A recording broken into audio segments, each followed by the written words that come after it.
제88회 아카데미 시상식이 현지 시각으로 28일 개최됩니다.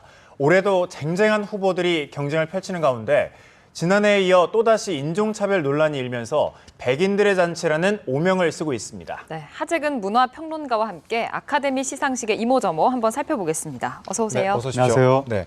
아카데미 시상식이 코앞으로 다가오면서 누가 오스카 트로피의 주인공이 될지 사실 벌써부터 관심인데 사실 대상격인 작품상부터 보면 레버넌트, 스포트라이트, 빅쇼트, 마션 총 이것 등 8개 작품이 후보에 올랐는데 어떤 작품이 유력한 수상작으로 오르고 있습니까?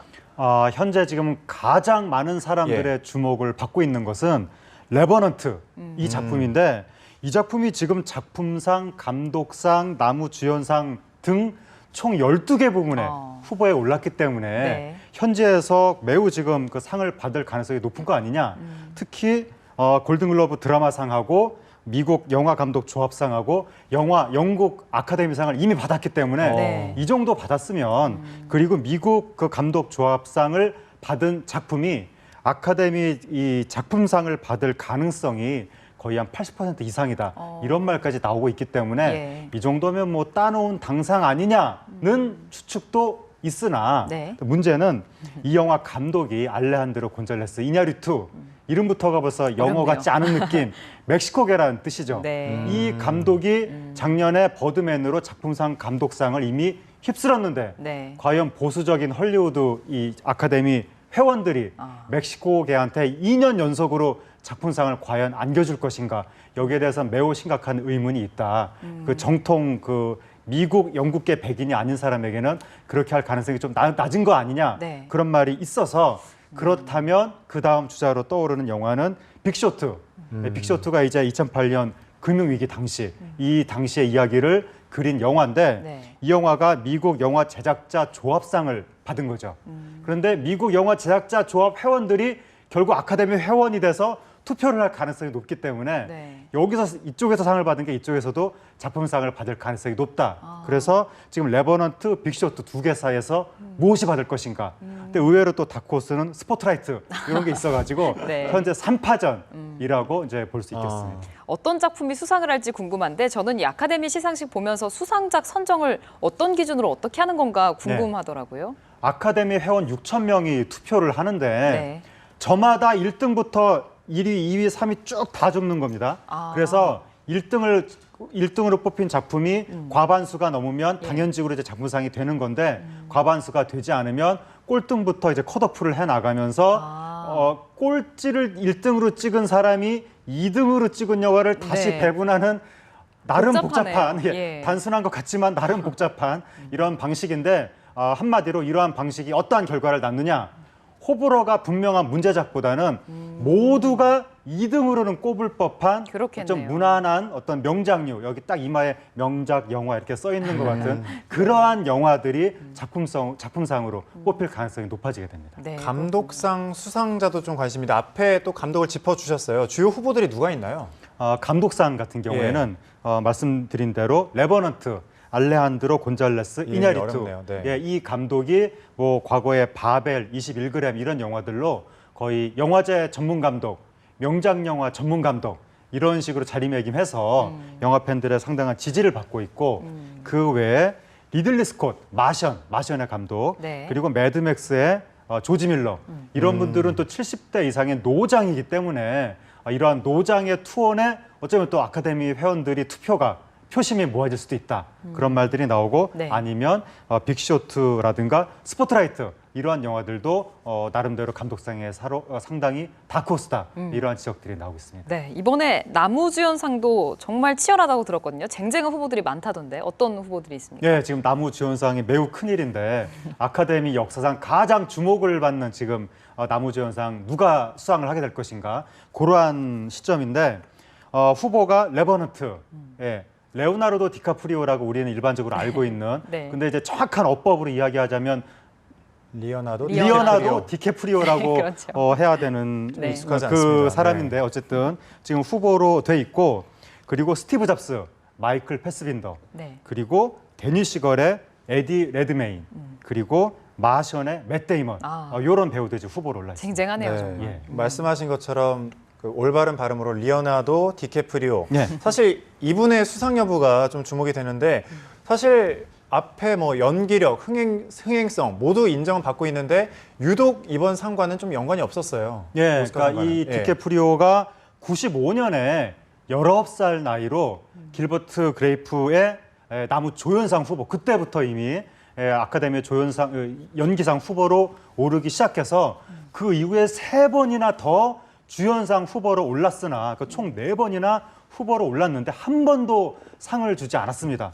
그래서 아카데미 회원들이 정말 이 디캐프리오한테 냉정하다 이제 그런 지적을 받는 건데 아무래도 워낙에 젊었을 때 꽃미남 아이돌 스타로 이제 뜨다 보니까 네. 연기력 부분에서 조금 상대적으로 저평가를 받은 것이 아니냐.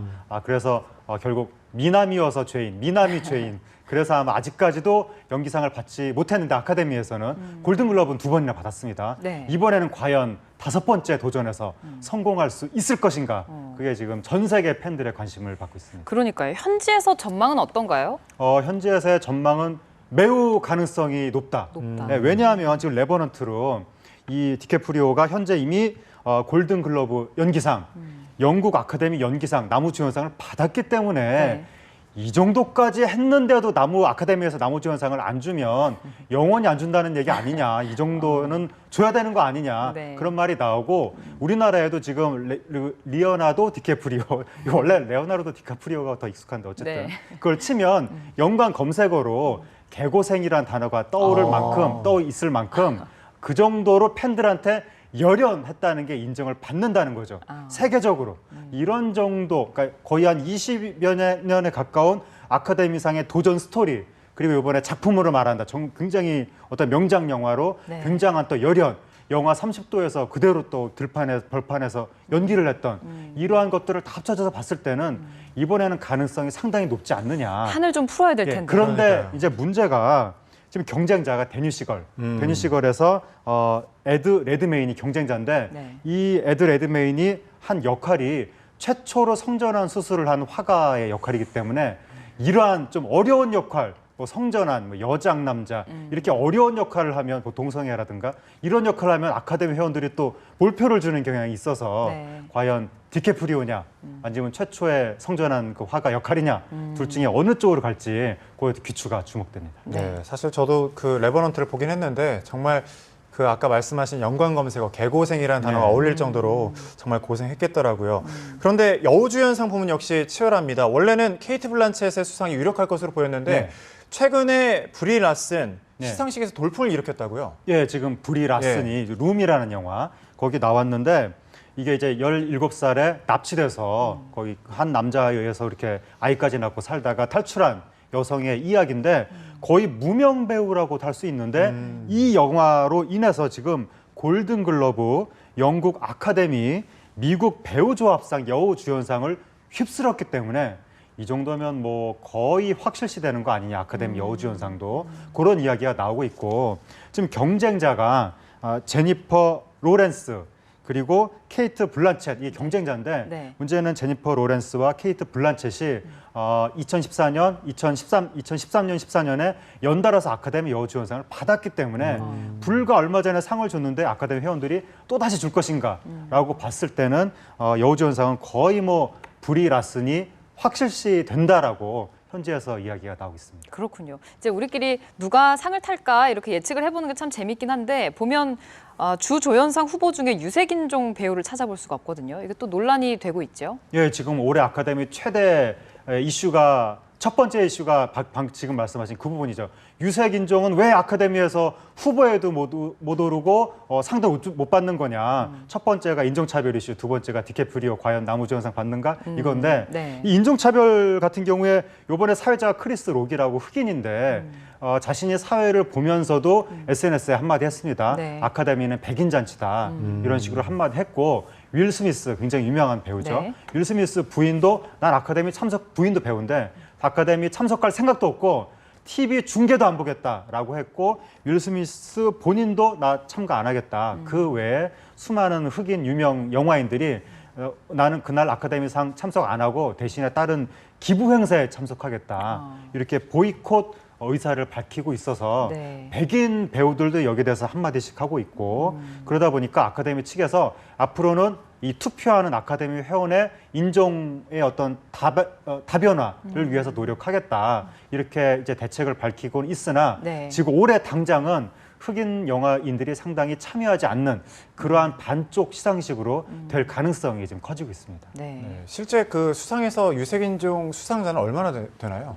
지금 올해가 이제 88회, 예. 그러니까 그동안 87년 동안 수많은 수상자를 배출을 했다는 이야기죠. 근데 그 수많은 수상자 중에서 흑인 수상자가 총 15명밖에 안 되는 겁니다. 정말 소수네요. 왜냐하면 아카데미 투표하는 회원들이 네. 거의 백인 중년 남성이기 때문에 이 흑인한테 매우 지금 안 좋게 작용을 해서 표심이 최초의 흑인 여우 조연상 수상자가 이제 바람과 함께 사라지다. 거기에서 그 일종의 하녀 역할 그게 이제 여우 조연상을 받았고 그 이후에 나무 주연상이 87년 동안 3명밖에 안 나왔습니다. 네. 뭐 덴젤 워싱턴, 제이미 폭스 뭐 이거밖에 안 나왔고, 근데 그 리오나르도 디캐프리오가 얼마나 운이 안 좋은지 딱 3명밖에 없는 흑인 이 나무 주연상 즉 중에 한 명한테 밀려서 네. 그 디캐프리오는 상을 못 받았으니까 그랬던 87년에 거였군요. 3번밖에 없는데 거기 밀린 겁니다. 정말 운이 없다는 걸 알 수 있는데 네. 어쨌든 흑인은 작년 올해 연속 연기상 후보에 아예 없고. 감독상이나 작품상 후보에도 흑인 감독은 나타나지 않고 이래서 상당히 문제가 되고 있고 게다가 흑인은 사정이 그나마 좋은 편인데 지금 인구 구성비가 흑인을 추월하고 있는 히스패닉 더 상을 못 받고 있고 네. 그리고 동양계 거의 뭐 전멸하다시피 하고 네. 또 문제가 알게 모르게 여성들도 여우주연상을 빼놓고는 상을 안 주려고 그러는 겁니다. 예. 그래서 여성과 소수인종에 대해서 앞으로 얼마나 이 공정성을 확보할 것인가 이게 또 아카데미의 숙제가 되고 있습니다. 네, 사실 아카데미 시상식 하면 좀 먼 나라 이야기 같기도 한데 이번에 우리나라 사람들이 간다고 해서 좀 주목을 받고 있습니다. 배우 이병헌 씨하고 소프라노 조수미 씨가 간다고 하네요. 네, 이병헌 씨가 한국 영화 배우로는 최초로 아카데미상의 시상자로 이번에 이제 그 자리를 밟게 되고 네. 이제 대사도 하는 겁니다. 이제 아카데미 이벤트 하는 데서 이병헌 씨가 얼마나 지금 국제적인 스타냐면 아카데미에서 이제 콜이 온 거잖아요. 바로 가는 것도 아니고 중간에 들렸다 갑니다. 일본에 가서 팬미팅 리허설을 하고 거기 들렸다가 아카데미 시상하러 갑니다. 네. 확실히 국제적인 스타의 스케일은 다르다는 걸 알 수가 있고 네. 그다음에 조수미 씨가 이번에 이 조수미 씨가 부른 노래가 아카데미 주제가상 후보에 올랐습니다. 이 유스라는 영화의 심플송이라는 네. 노래가 영화 중에 조수미 씨가 직접 출연해서 예. 이 노래를 불렀는데 예. 그래서 주제가상 후보에 오르면 거의 당연직으로 아카데미상 시상식 때 노래를 부릅니다. 예. 이 무대에 나와서. 네. 그런데 이번에 아카데미 시상식 측에서 이게 6분짜리 노래인데 이 시상식에서 부를 수 있게 좀 줄여달라고 요청을 했더니 작곡자와 조수미 씨가 거부. 그렇게까지 해서 무대에 서고 싶지 않다라고 해서 지금 이 아카데미상 시상 무대에 서는 게 불발이 됐다고 하는데 그렇군요. 시상식에 레드카펫에는 서는데 이 노래를 못 부르게 됐다고 하는 건데 그래도 제가 한국인으로서 제가 지금 바라는 것은 막판에 어떻게 좀 타결이 돼가지고 월요일 날 네. 시상식 때 좀 깜짝 등장하기를 바라는데 어떻게 될지는 좀 두고 봐야 될 것 같습니다. 네, 꼭 좀 불렀으면 기다려보겠습니다. 좋겠네요. 네. 지금까지 하재근 문화평론가와 이야기 나눴습니다. 오늘 말씀 고맙습니다. 감사합니다.